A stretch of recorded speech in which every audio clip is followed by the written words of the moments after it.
मारो इसे और मारो इसे, ये इसी लायक है। अरे मारो यार।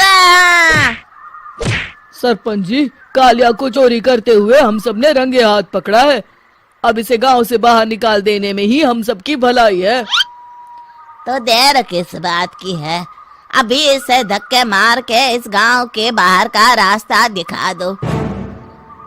अरे सरपंच ऐसा मत करिए, मुझे एक मौका और दीजिए, मैं दोबारा कभी चोरी नहीं करूंगा। लेकिन गांव वाले उसकी एक नहीं सुनते और उसे मार मार के गांव की सीमा के बाहर निकाल देते हैं। मेरी कमर दर्द के मारे मेरी जान निकली जा रही है।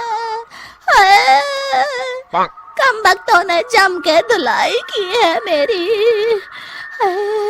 अरे भगवान करे इनके गांव में भूचाल आ जाए, धरती फट जाए और सब गांव वाले उसमें समा जाए।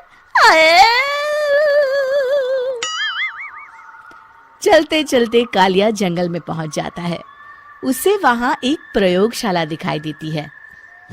अरे इस जंगल में ये अजीब सा दिखने वाला घर किसने बनाया है, चल कर देखना पड़ेगा। कालिया प्रयोगशाला के पास चला जाता है। दो वैज्ञानिक प्रयोगशाला में बातें कर रहे होते हैं। बधाई हो डॉक्टर चमन, आखिरकार हम दोनों ने मिलकर एक ऐसी घड़ी का आविष्कार कर लिया है जिसे पहनकर कोई भी इंसान गायब हो सकता है। हाँ हाँ, तुमने बिल्कुल सही कहा डॉक्टर जर्माटो। अब कल सुबह ही हम इस जंगल से निकल जाएंगे, लेकिन उससे पहले आज रात के खाने का बंदोबस्त करते हैं। हाँ हाँ, मुझे तो बड़ी जोरों से भूख लगी है, चलो चलते हैं। दोनों वैज्ञानिक वहां से चले जाते हैं। उनके जाते ही कालिया प्रयोगशाला में दाखिल होता है। अच्छा तो ये बात है। कालिया बड़े से कांच के अंदर रखी घड़ी को बाहर निकाल लेता है और अपनी कलाई पर बांध लेता है। फिर घड़ी में लगा बटन दबा देता है। कालिया को एक जोरदार झटका लगता है। कालिया अपने आप को आईने में देखता है तो उसका पूरा शरीर पूरी तरह से गायब हो चुका होता है। अब तो जो चाहे वो कर सकता हूँ। सबसे पहले मैं उन सभी को सबक सिखाऊंगा। गांव वालों, मैं आ रहा हूँ। कालिया गांव की ओर चल पड़ता है। थोड़ी देर के बाद दोनों वैज्ञानिक वहां आते हैं। अरे ये क्या, लगता है कोई हमारी घड़ी चुरा कर ले गया है। ये देखो पैरों के निशान। अब क्या होगा, अगर वो घड़ी किसी गलत हाथों में पड़ गई तो अनर्थ हो जाएगा। तुम चिंता मत करो, हमारी घड़ी में जो बैटरी लगी है ना, वो सिर्फ 24 घंटे चलेगी। उसके बाद वो घड़ी काम करना बंद कर देगी। उधर दूसरी तरफ गांव में सरपंच अपने घर में सो रहा होता है। तभी एक आहट से उसकी नींद खुल जाती है। अरे कौन है वहाँ? बड़े मजे से सो रहा है, आज मैं तुझे नहीं छोड़ूंगा। कालिया पास में पड़ा डंडा उठाकर सरपंच की पिटाई शुरू कर देता है। ये ले, ये ले, इसी लायक है, ले। आप मर गए। अरे ये क्या हो रहा है? अरे कोई बचाओ मुझे, मेरे घर में भूत आ गया है। सही कहा, मैं भूत ही तो हूँ, ये ले। अरे भूत जी, मैंने आपका क्या बिगाड़ा है, मुझे छोड़ दीजिए। आपको क्या चाहिए?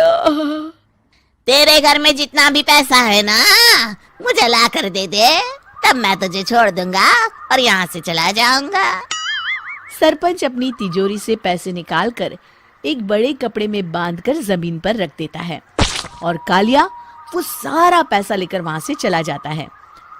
दूसरी तरफ जमींदार गांव के चौराहे पर खड़ा कुछ लोगों से बात कर रहा होता है। इस कमीने जमींदार ने भी मुझे बहुत पीटा था, इससे भी बदला लेना तो बनता है। हाँ?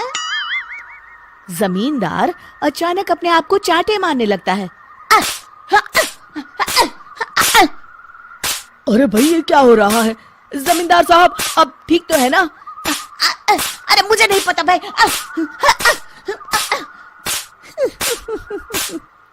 अरे मर गए रे, ये तो पक्का किसी भूत प्रेत का काम है। जमींदार के अंदर कोई भूत आ गया है। इससे पहले कि ये हमारे अंदर आ जाए, मनोहर भाई अपनी जान बचानी है तो भागो यहाँ से। ये क्या? अरे बाप रे बाप, मुझे तो भूतों से बड़ा डर लगता है। मैं तो चला यहाँ से। अगली सुबह इस घटना से पूरे गांव में दहशत फैल जाती है। सभी गांव वाले आपस में बात करने लगते हैं। अरे भाई, पता नहीं कहाँ से हमारे गांव में एक भूत आ गया है।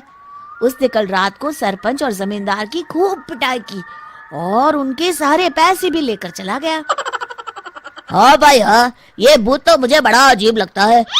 मेरी समझ में नहीं आता कि भूत उन पैसों का करेगा क्या। अरे तेल में पकोड़े बना के तलेगा, बेवकूफ। इस बात की चिंता करके कहीं वो भूत हमारे घर में ना आ जाए।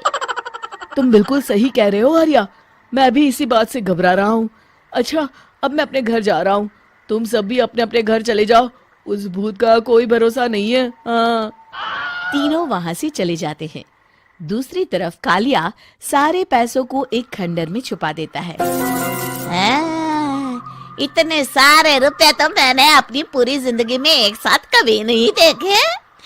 इस तरह कुछ दिनों में मैं अमीर बन जाऊंगा। आज मैं उस मोटे बब्बन को अपना शिकार बनाऊंगा। सुना है दहेज में बहुत सारे पैसे और गहने मिले हैं उसे। रात होते ही कालिया बब्बन के घर में घुस जाता है। हाँ, मिल गई तिजोरी। अब जल्दी से इसे खोलकर सारे पैसे निकाल लेता हूँ। अरे खुल जा, खुल जा। खुल गई। कालिया पैसे थैले में भर ही रहा था कि तभी बब्बन उसके बगल में आकर खड़ा हो जाता है। भाई क्या कर रहा है? हाँ? अरे हट। अरे तेरी इतनी हिम्मत, मैं तेरे सामने खड़ा हूँ और तू फिर भी मेरी तिजोरी से पैसे चुरा रहा है। अरे मैं तो गायब हूँ, तू मुझे कैसे देख रहा है? कालिया अपनी घड़ी को देखता है। अरे इसे क्या हो गया है? हाय, लगता है बैटरी खत्म हो गई। अच्छा, तो आज मैं तेरी बैटरी अच्छे से चार्ज कर देता हूँ। अरे भाग्यवान, जरा मेरा डंडा तो लाना। ये मोटा मुझे नहीं छोड़ेगा। अरे भागो। कालिया भागकर घर के बाहर जाता है। बाहर सभी गांव वाले हाथ में डंडा लिए खड़े होते हैं। अच्छा, तो तू वो भूत है? मुझे माफ कर दीजिए सरपंच जी, मैं आपके और जमींदार जी के सारे पैसे लौटा दूंगा और आज ही हमेशा के लिए ये गांव छोड़कर चला जाऊंगा। शिक्षा: बुराई ज्यादा दिन की मेहमान नहीं होती, एक दिन उसका अंत हो ही जाता है।